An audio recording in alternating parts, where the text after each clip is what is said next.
morning, everyone. On behalf of the ISO, I'd like to welcome you to today's West-Wide Governance Pathways Initiative Step 1 call.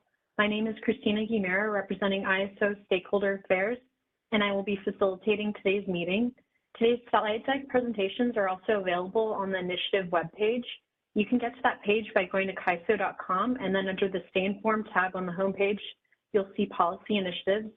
And if you click that link, it'll take you to our main landing page, where you can search for the West-Wide Governance Pathways Initiative webpage. This meeting is being recorded, and the video file will be posted to the initiative webpage for information and convenience purposes only. The recordings and any related transcriptions should not be reprinted without the ISO's permission. Today's call is intended to give the Launch Committee an opportunity to present its Step 1 recommendation and for the ISO to outline its process. Please do keep comments respectful and brief. And if you need any technical assistance at any point during the meeting, please send a chat to either the event producer or myself. We will pause for questions towards the end of the meeting, so please save any questions you have until then. You can also raise your hand by selecting the raise hand icon at the bottom of your WebEx screen, or if you joined audio only, you can press *3 on your device. For everyone joining us today, please do also state your name and affiliation first before speaking. You may also send comments and questions via chat. And next, I'll turn it over to Adam Schultz to review today's agenda. Great, thank you, Christina. Good afternoon, everyone, and thank you for joining us. My name is Adam Schultz. I'm the Manager of Regional Coordination for the ISO, and I'll be the lead for this policy initiative. First, I want to review the agenda for today's call. So I'll review our process and timeline internally here a bit, give a very brief overview of the Joint Authority Governance Model for some level setting before turning it over to the Launch Committee members to walk through their Step 1 recommendation. And then, as Christina mentioned, we will reserve time for Q&A at the end if you could hold your questions for that period. Next slide, please, Christina. So first, I want to acknowledge the tremendous amount of work by state regulators and our Western partners to launch pathways, to form the Launch Committee, and really to put in a tireless amount of work over the last year to get us to this point. So just acknowledge that here on the left of the timeline. After the Launch Committee adopted their recommendation at the end of last month, they submitted it to the chairs of the ISO Board of Governors and the WEAN governing body earlier this month. And here we are today, kicking off our stakeholder process, and we'll launch a comment tool at the end of this call and looking for public feedback by July 10th, ahead of then a follow-up stakeholder call, which we tentatively have scheduled for July 23rd, but that is not yet confirmed, so look for a notice on that.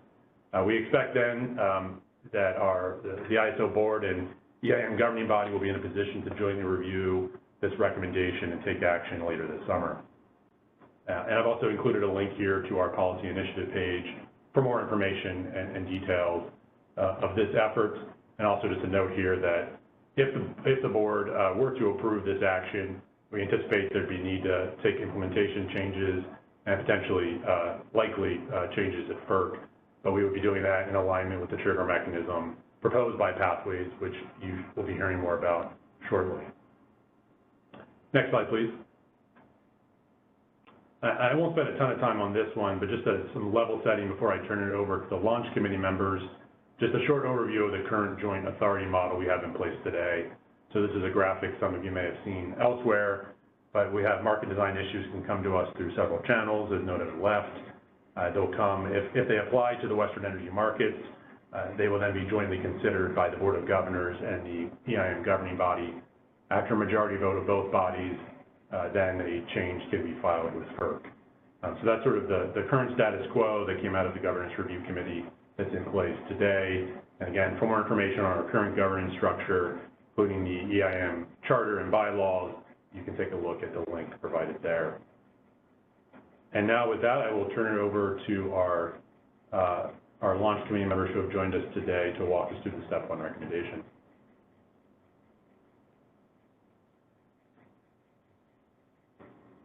Thank you, Adam. Can you go ahead and go to the next slide? So we'll just take a moment to introduce the 4 Launch Committee member representatives who are here on this call. I'll start first. I am Pam Sporborg. I am the Director of Transmission and Markets for Portland General Electric and the co-chair of the launch committee with Kathleen. Hi, everybody. I'm Kathleen Stacks. I'm the Executive Director of Western Freedom and co-chair of the launch committee. I'll go next. I'm Spencer Gray, the Executive of NIPSI, the Northwest and Intermountain Power Producers Coalition, and I co-chair the Functions and Scope work group within the launch committee with Evie Call. Hi, I'm Evie Call. I'm General Counsel and Policy Director for the California Community Choice Association. And as Spencer said, we chair the Priority Functions and Scope Committee. And next slide, please. So we'll start with a little bit of a background on the Pathways Initiative to those on the call who might be new to our process. Adam, next slide. So the launch committee was formed out of a letter sent to the region by several state regulators last summer. They recommended that we initiate a launch committee to explore creating a new entity with an independent governance structure that was capable of overseeing a full suite of West-wide wholesale electricity market services and functions. After we received that letter in the summer of last year, we began to form the launch committee. We ultimately formed a committee with 26 members from a diverse array of Western states. And we have many members who represent states or represent both in California and region-wide perspectives from a variety of different stakeholder committee groups. In addition to the launch committee members here, we have members from the public interest organizations, other members of the independent generator pool. We have members from the Labor Party, Public Power, investor-owned utilities, and many others who represent a diverse group of stakeholders. We have been meeting since last fall and have really been able to build on a lot of the work that was previously done by the Governance Review Committee that the CAISO formed and managed for the initial proposal on the extended day-ahead market governance. The Governance Review Committee had evaluated several different options for market governance, including primary authority. And we really built on their work to get to the proposal that we are here to discuss today.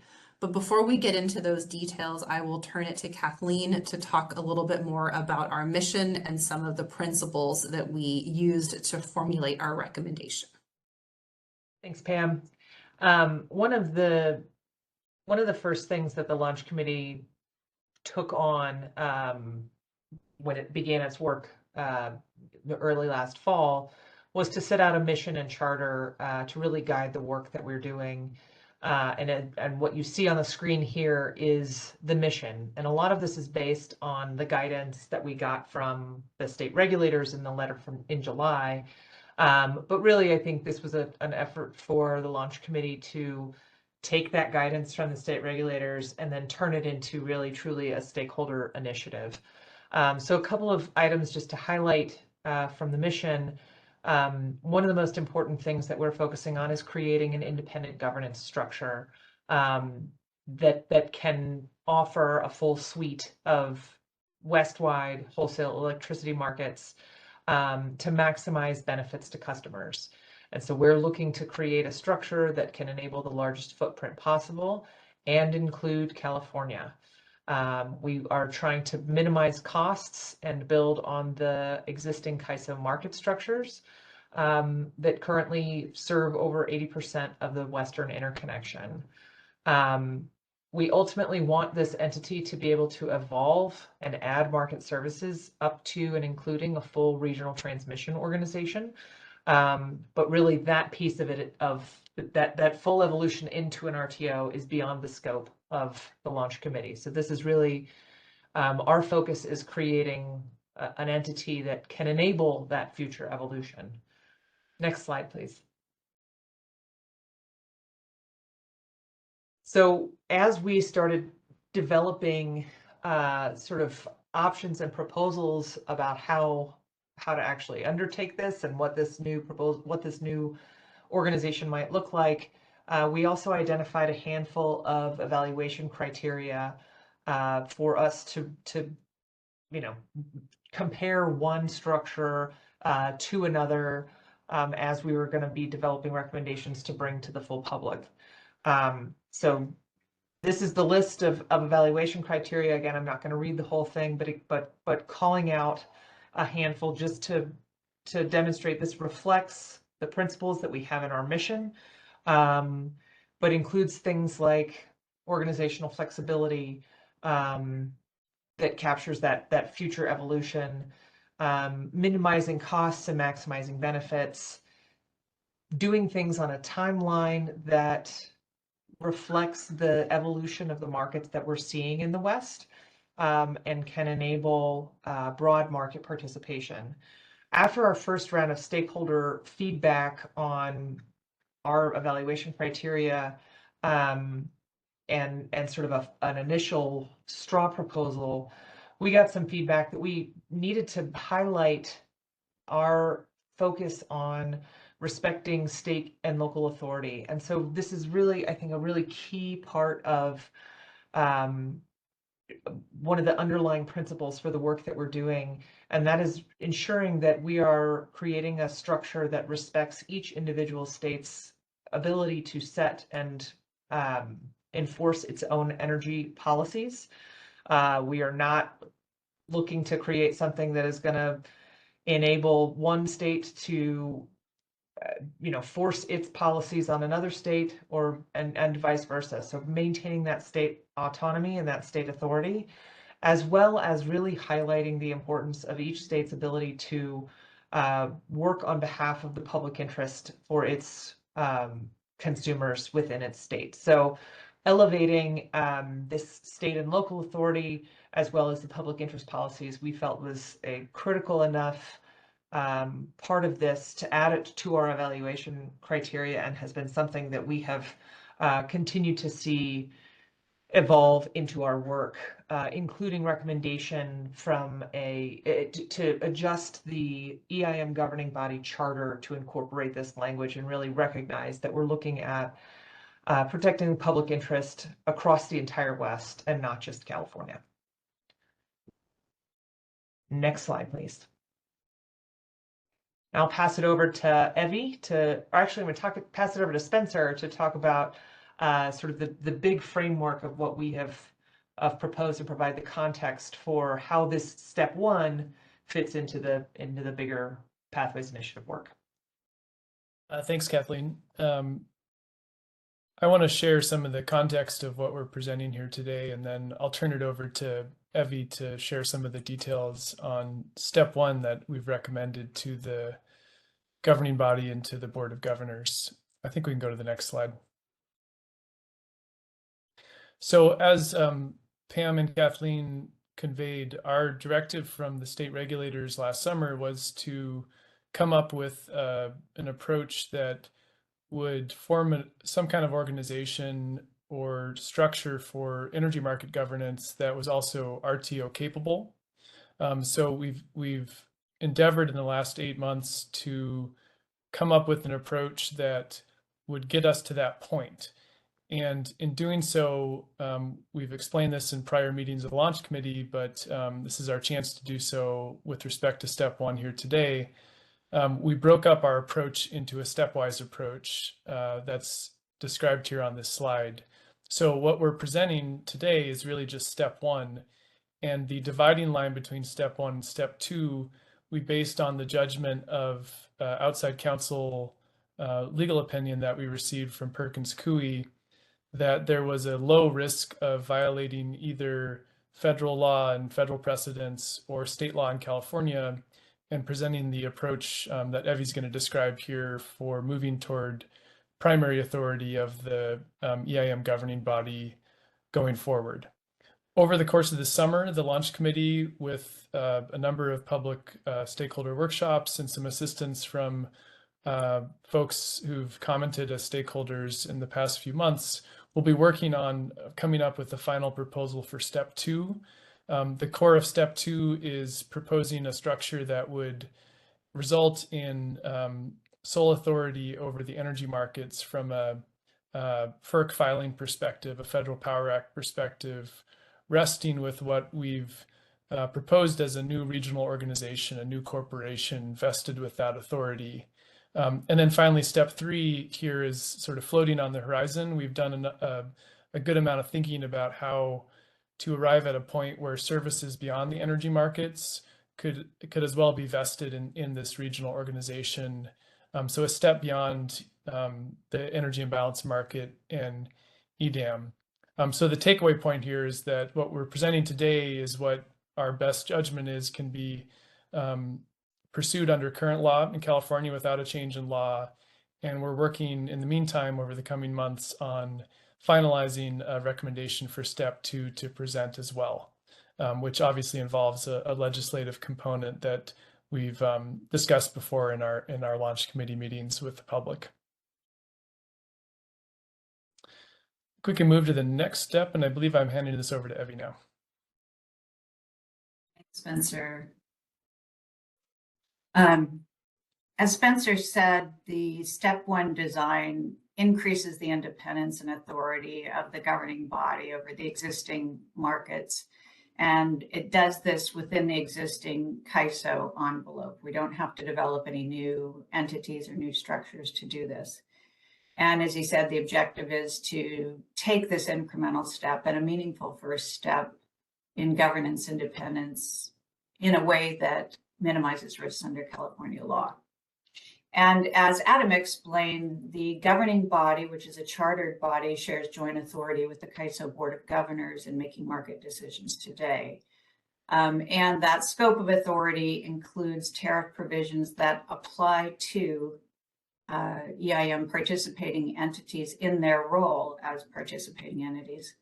And so what step 1 does is it takes this joint authority model of the governing body to primary authority. It maintains the same scope of tariff provisions that fall within it compared to today's joint authority, but it elevates it to what we call primary authority. So what does primary authority mean and how is it implemented practically? So there are a couple of key changes we wanted to highlight that are coming out of step 1. The first is that today, both bodies, the Board of Governors and the governing body, make decisions on proposals coming out of the stakeholder process. Under this model, the governing body will make the first decision, thumbs up or thumbs down on proposals before it advances any further.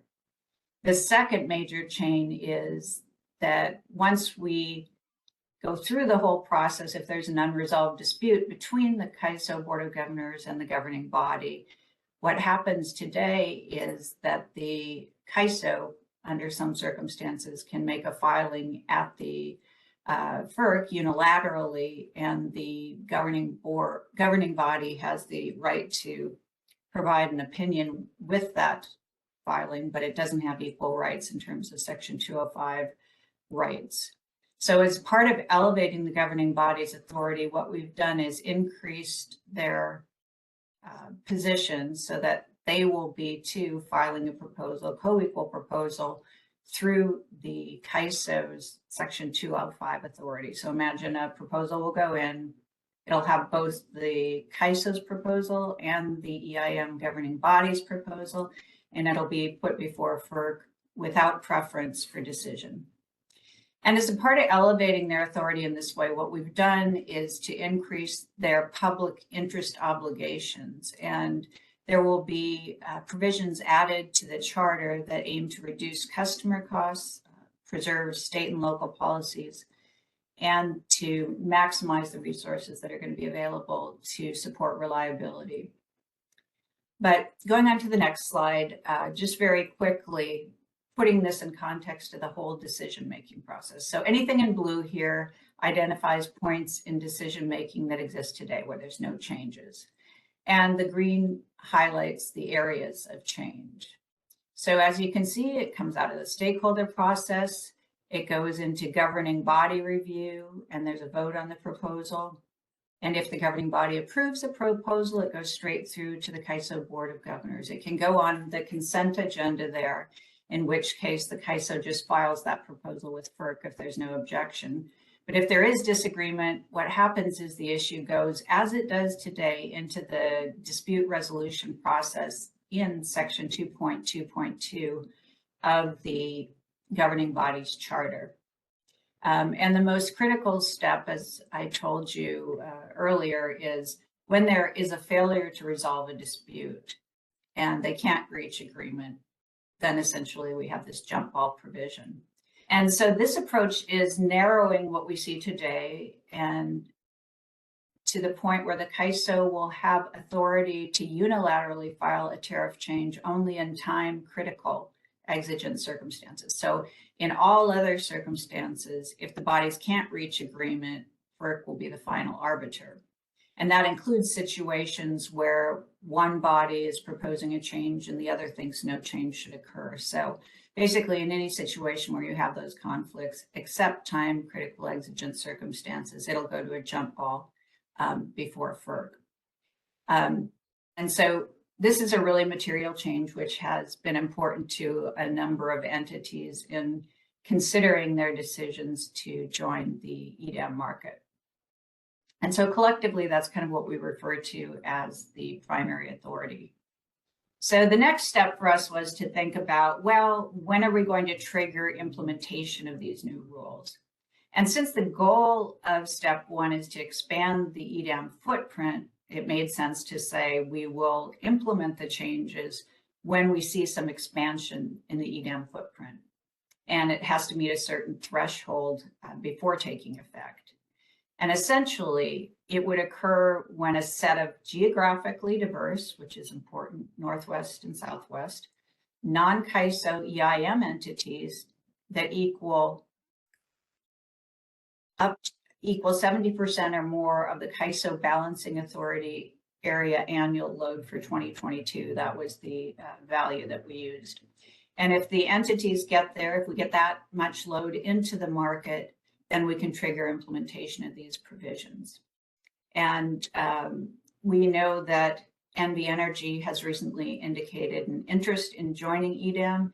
And based on our load calculations, if NV Energy were to join EDAM, that would trigger implementation. We'd have enough load under the trigger to trigger implementation of these new rules.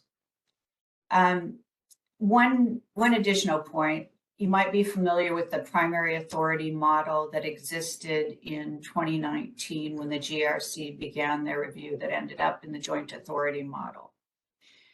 While we call this primary authority, it is different in two key ways. One is that the scope of authority is consistent with the joint authority model going forward. In the past, that primary authority model had a much narrower scope of decision-making for the governing body. And then the second difference, obviously, is the jump ball provision for disagreements between the Board of Governors and the governing body.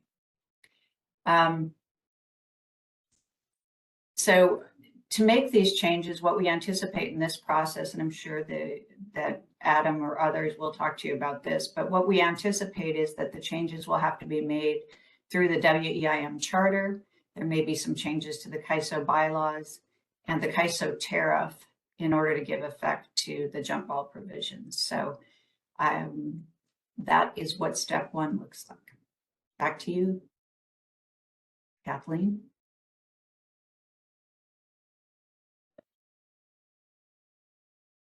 Thanks, Evie. We also thought it was important to kind of acknowledge the comments that we received through our launch committee public process in response specifically to step one and the changes that we made from our straw proposal that we put out, and then the final recommendation that we sent over to the CAISO to kick off this process. I think overall, we got overwhelming support for step one from stakeholders, which is why the structure looks very, very much the same as it did in our original proposal. But we did try to incorporate some additional information to clarify a handful of the more technical aspects of this step one that Evie outlined, as well as provide some references to some of the work that the GRC did that Pam referenced earlier. So I think trying to make sure that that we made it very clear where some of these recommendations came from, why we've incorporated them into this structure, and just addressing some of those issues. So I think a couple of things worth highlighting here. You know, we got some input that, as we're talking about respecting the state authorities, that highlighting the local aspect of that was a really important part of it. I think we intended to sort of encapsulate that when we talked about state, but calling it out was something that we did in response to some of the comments that we received. We also highlighted a sort of a reverse trigger, which is something that builds on a construct that exists in the, I'm going to get the document wrong, the charter, the bylaws. It's not, yeah, it's not really a reverse trigger. What it is, it's in the bylaws. And what happens is that if there is a material change in the composition of the EDAM market, in other words, it declines from its trigger level, the governing body can undertake a review of governance and, you know, move some changes if necessary. Thanks, Emmy. So highlighting some additional explanation of that. And then again, this sort of list of clarifications that we have in here related to the dual filing and jump ball process, the trigger itself, exigent circumstances, which was something that we received quite a few questions about, the role of the body of state regulators, the applies to test, and then the dispute resolution process in the existing EIM charter. So these were the general comments that we received about step one from stakeholders through our process, and how we incorporated them into our final recommendation that we brought to the CAISO. And I think with that, I think that's our last slide. We're happy to take any questions. If you would like to ask a question, you can please press the raise hand icon on WebEx. It is located in your participants panel right at the bottom.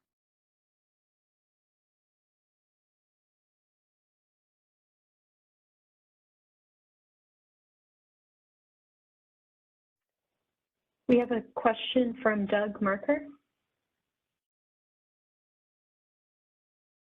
Trying to make sure I'm unmuted. Can you hear me? Yes. Oh, okay, thanks. So what I wanted to ask about, first of all, we do appreciate the step forward, Doug Marker with Bonneville Power Administration. We appreciate the steps forward with a step one proposal to extend 205 filing rights and primary authority to the WIM governing body. But at the same time, as we've said, we don't believe that it by itself achieves the level of independence from any one state's authority that's necessary for a regional market. What we're concerned about is that transition to primary authority could lead to the CAISO Board of Governors being disconnected from WEIM and EDAM issues and possibly increase conflict between the Board of Governors and the WEIM governing body. And if it does come to the situation where the CAISO Board of Governors must make a decision in exigent circumstances, it may not be well versed in the background of issues. So we are asking to consider elements that could be added to the proposal and be interested in any comments from the launch committee members that could support continued collaboration between the CAISO Board of Governors and the WEIM governing body to maintain a high degree of engagement from both boards and collaboration between both boards. Thank you.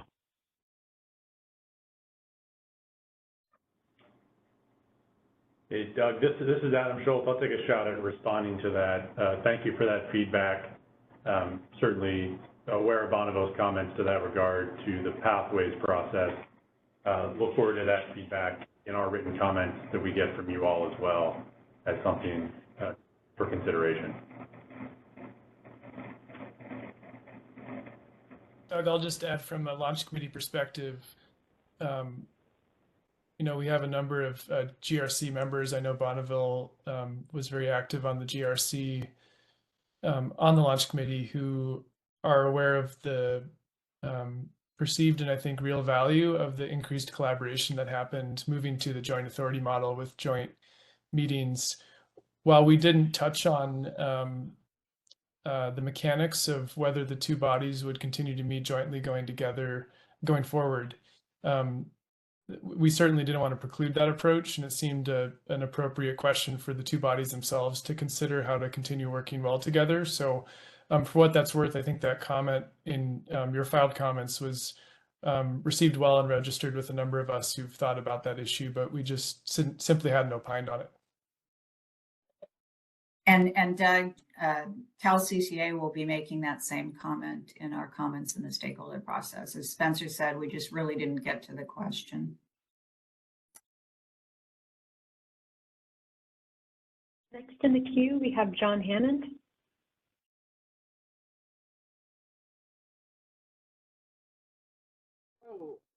John Hammond, State of Idaho, Michigan. Just had a couple of things. The first being something I brought up. Sorry, John, could you get a little bit closer to your mic? It's a little bit difficult to hear you. Okay, I'm trying to figure out where that is.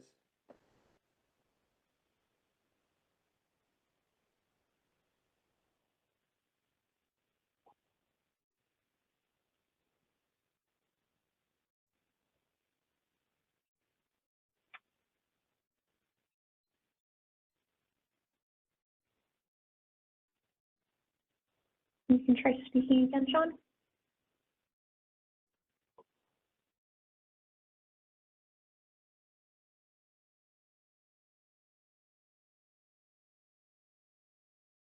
We can also take your question in chat if that's easier.